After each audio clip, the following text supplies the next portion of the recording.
Hello everyone, बघूया आपण आता 20 फेब्रुवारी 2026 तुमच्यासाठी काय सरप्राइजेस घेऊन आलेला आहे. 20 तारखेला तुमच्यासोबत जुनं कुठलं तरी कन्फ्युजन दूर होणार आहे. काही गोष्टींमध्ये वाद होतील, तुमच्या कलिगसोबत म्हणजे ऑफिसमध्ये असेल नाही तर तुमच्या नात्यामध्ये असेल, पण थोडेसे वाद होताना मला दिसत आहेत. आणि या वादातून काय होणार आहे तर एक क्लॅरिटी येणार आहे. बऱ्याच दिवसांपासून तुम्हाला तुमच्या आजूबाजूच्या माणसांपैकी योग्य कोण आणि अयोग्य कोण याचं कळत नव्हतं. तुम्हाला खरी बाजू कोणाची हे कळत नव्हतं. ती तुम्हाला 20 तारखेला कळेल. हाय प्रिस्टेस आहे आणि मग तुमचा ॲटिट्यूड सुद्धा थोडंसं डिप्लोमॅटिक होईल. पूर्ण गोष्टी आतापर्यंत तुम्हाला सवय होती की जे काय आहे ते सगळ्यांसमोर बोलून दाखवायचं, पण आता तुम्हाला ते एक शहाणपण येईल आणि तुम्ही तुमचे सगळेच पत्ते उघडणार नाही आणि ऑब्झर्व कराल. ठीक आहे. डेथचं कार्ड आलेलं सुंदर.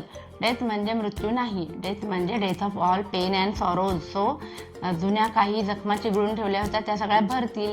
नवीन काहीतरी छान सुरुवात होणार आहे तुमच्या बाबतीमध्ये. असा हा दिवस आहे. Okay, bye bye.